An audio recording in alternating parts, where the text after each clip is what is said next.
सबसे बढ़िया किस्म कौन सी है? सर्वोत्तम यानी सबसे बढ़िया किस्म, एकदम टॉप किस्म कौन सी है कॉफी की? क्या माही कंचन है? कॉफी तो जानते हो ना, कहवा, यानी कॉफी कहवा एक पेय फसल है जो पूरे भारत में सबसे ज्यादा कर्नाटक राज्य में उगाई जाती है। सबसे ज्यादा कॉफी का उत्पादन कहां होता है भाई? कर्नाटक राज्य में। दुनिया के बारे में पूछ लिया आपसे कि दुनिया में बताइए सबसे ज्यादा कॉफी का उत्पादन कहां होता है, तो ब्राजील देश में होता है भाई। और कॉफी ब्राजील देश का ही पौधा है मूल रूप से। सर्वाधिक कॉफी का उत्पादन ब्राजील में होता है। कॉफी पौधा भी कहां का है? ब्राजील का है। ब्राजील में दोस्तों एक कॉफी का बाजार लगता है जिसे कहा जाता है साओ पाउलो, यानी दुनिया की सबसे बड़ी कॉफी की मंडी है साओ पाउलो, जो ब्राजील देश में ही स्थित है। और कॉफी का सबसे ज्यादा आयात निर्यात, कॉफी का सबसे ज्यादा अंतरराष्ट्रीय व्यापार जिस बंदरगाह से किया जाता है उसका नाम है सेंटोस। और यह सेंटोस बंदरगाह भी ब्राजील देश में ही स्थित है। ध्यान दे, सर्वाधिक कॉफी की जो सबसे बढ़िया किस्म है वह कौन सी है? माही कंचन, माही धवल, माही सुगंधा, अरेबिका। यह सही है दोस्तों, अरेबिका। दुनिया की जो सबसे बढ़िया किस्म की कॉफी है वो अरेबिका किस्म की होती है दोस्तों। ध्यान रखें, इस अरेबिका किस्म की कॉफी का सबसे ज्यादा उत्पादन भारत देश करता है, इंडिया। दुनिया में सबसे ज्यादा अरेबिका किस्म की कॉफी का उत्पादन कौन सा देश करता है? भारत करता है। यानी दुनिया में सबसे ज्यादा कॉफी से जो मुनाफा होता है वो भारत ही कमाता है दोस्तों। क्यों? क्योंकि यहां सबसे उत्तम किस्म की कॉफी का उत्पादन किया जाता है। जबकि आपसे यह पूछ ले सबसे ज्यादा कॉफी का उत्पादन कौन से देश में होता है? ब्राजील में होता है। भारत में सबसे ज्यादा कॉफी का उत्पादन कहां होता है? कर्नाटक राज्य में होता है। यहां ये तीन ऑप्शन देखे दोस्तों, आपके लिए बहुत इंपॉर्टेंट है दोस्तों। अच्छे अच्छे चक्री हो जाएंगे दोस्तों। बहुत सारे जो बच्चे हैं, जो स्टूडेंट्स हैं, जो डीप तैयारी करते हैं ना, वो भी दोस्तों यहां चक्री हो जाएंगे। क्यों? क्योंकि तीनों नाम तो देखो आप, तीनों नाम माही कंचन, माही धवल और माही सुगंधा मिलते जुलते नाम है। तीनों के पहले माही नदी का नाम लगा हुआ है। इनमें से क्वेश्चन पूछता है माही कंचन किसकी किस्म है, माही धवल किसकी किस्म है और माही सुगंधा किसकी किस्म है? देखिए दोस्तों, माही कंचन और माही धवल ये दोनों तो है मक्का की। ये दोनों तो किसकी किस्में है भाई? मक्का की। जबकि जो माही सुगंधा है ना, ये दोस्तों मतलब कि ये दोस्तों चावल की किस्म है। चावल की क्या? चावल की किस्म है। तो माही सुगंधा तो किसकी किस्म है भाई? चावल की किस्म है। और माही धवल और माही कंचन ये किसकी है? मक्का की। दोस्तों भारत में सबसे ज्यादा जो चावल का उत्पादन होता है ना, चावल का उत्पादन, ये दोस्तों वेस्ट बंगाल राज्य में होता है, पश्चिम बंगाल राज्य में। एक वर्ष में दोस्तों यहां पर तीन चावल की खेती कर ली जाती है, जिसे अमन, बोरो और ओस कहा जाता है। क्वेश्चन पूछ लिया जाएगा दोस्तों कि पश्चिम बंगाल राज्य में चावल की कौन कौन सी तीन किस्में उगाई जाती हैं? अमन, बोरो और ओस। अगला क्वेश्चन देखिए, रेशम कीट पालन क्या कहलाता है? या रेशम कीट पालन को किस नाम से जाना जाता है? क्या इसे पीसी कल्चर कहते हैं, एपीकल्चर कहा जाता है, सेरीकल्चर कहा जाता है, या फिर हॉर्टिकल्चर कहा जाता है? दोस्तों ये फसलों के जो आधुनिक रूप है वो माने जाते हैं। यानी विशेषीकृत कृषि होती है दोस्तों, जो स्पेशल कृषि होती है ना, जो किसी एक के उत्पादन के लिए ही जानी जाती है। जैसे उदाहरण के लिए मैं आपको बताऊं, पीसी कल्चर होता है, इसमें केवल मछली का उत्पादन होता है। यानी विशेष कृषि हो गए ना ये, मतलब कृषि तो नहीं है दोस्तों, ये एक प्रकार से मतलब जीवों का पालन हो गया। मछली पालन प्राथमिक क्रिया है। कृषि हो गया, खनन हो गया, मत्स्य पालन हो गया, पशुपालन हो गया, ये सभी दोस्तों प्राथमिक सेक्टर में आते हैं, प्राथमिक क्रिया में आते हैं या प्राथमिक व्यवसाय में आते हैं। द्वितीयक व्यवसाय में कौन आता है दोस्तों? इसमें विनिर्माण और उद्योग आते हैं। फिर तृतीयक व्यवसाय में कौन आते हैं? तृतीयक व्यवसाय में दोस्तों, तृतीयक व्यवसाय को सेवा सेक्टर कहा जाता है। पूछ लिया जाता है बहुत सारी कंपटीशन एग्जाम्स में कि सेवा सेक्टर के नाम से कौन से व्यवसाय को जाना जाता है? तीसरे व्यवसाय को जाना जाता है। इसमें व्यापार, वाणिज्य, संचार, परिवहन आदि सेवाएं आती है दोस्तों। तो पीसी कल्चर मछली पालन को कहते हैं। एपीकल्चर कहते हैं दोस्तों मधुमक्खी पालन को। एपीकल्चर किसे कहते हैं? मधुमक्खी पालन को। मधुमक्खी का पालन क्यों करते हैं भाई? शहद पालन के लिए। किसके लिए? शहद पालन के लिए। तो क्वेश्चन यहां से भी पूछा जा सकता है कि शहद पालन की विशेष कृषि पद्धति को क्या कहा जाता है? एपीकल्चर। एपीकल्चर को मधुमक्खी पालन भी कहते हैं और शहद पालन भी कहते हैं। जो सेरीकल्चर है वो अपना सही जवाब है। रेशम कीट पालन को सेरीकल्चर के नाम से जाना जाता है। मधुमक्खी या शहद पालन को एपीकल्चर कहा जाता है और मछली या मत्स्य पालन को पीसीकल्चर कहते हैं। हॉर्टिकल्चर को तो बागवानी कहते हैं भाई। हॉर्टिकल्चर किसे कहा जाता है? बागवानी को।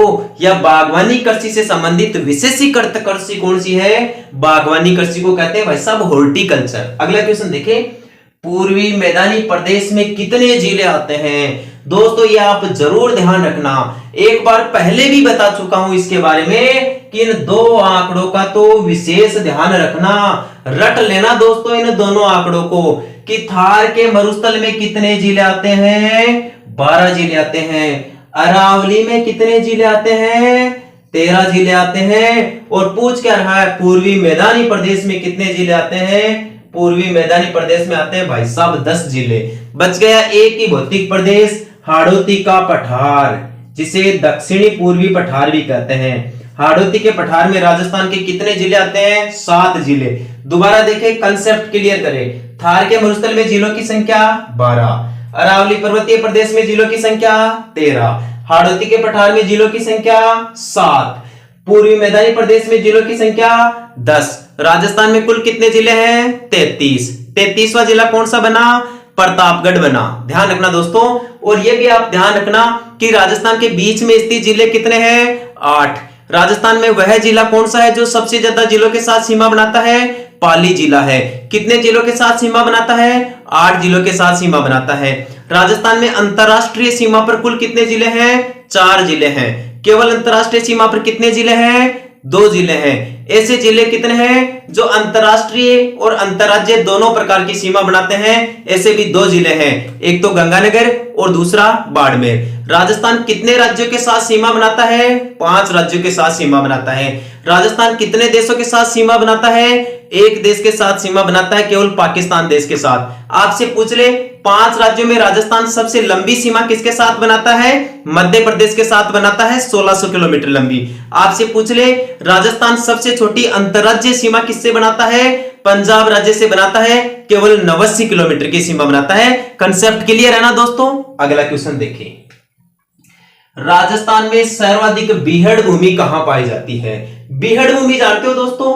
बीहड़ भूमि जब चंबल नदी अवनालिका प्रदान करती है ना, तो मार्ग में दोस्तों जो गहरे गड्ढे बन जाते हैं, जो उबड़ खाबड़ धरातल बढ़ जाता है ना, उबड़ खाबड़ गड्ढे वाली भूमि बढ़ जाती है, उसी को दोस्तों बीहड़ भूमि कहते हैं। और ये बीहड़ भूमि दोस्तों उबड़ खाबड़ होने के कारण इसमें कई गहरे गड्ढे बढ़ जाते हैं और इन गड्ढों में दोस्तों डकैत रहते हैं या डाकू रहते हैं। तो इस बीहड़ भूमि को दोस्तों डाकुओं की शरण स्थली भी कहा जाता है।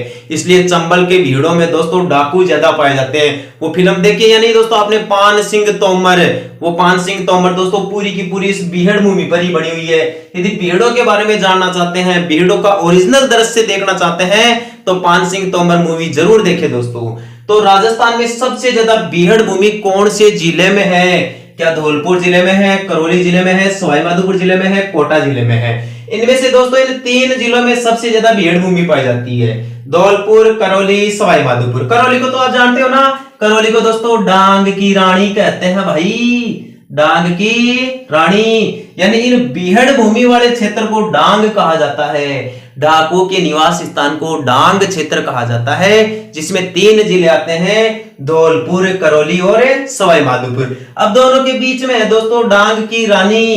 तो डांग की रानी कहते किसे? वैसे तो करौली जिले को कहते हैं, लेकिन ओरिजिनल बताइए ना आप, इस डांग की रानी का मतलब क्या है दोस्तों? यहाँ के जो डाकू लोग है ना दोस्तों, करौली जिले में एक माता का मंदिर है जिसके बारे में आपके सामने मैंने कई बार जिक्र किया है। वहां का लागोरी नृत्य बहुत प्रसिद्ध है दोस्तों, और उस माता का नाम है केला देवी। क्या नाम है भाई? केला देवी। जो कौन से राजवंश की माता है?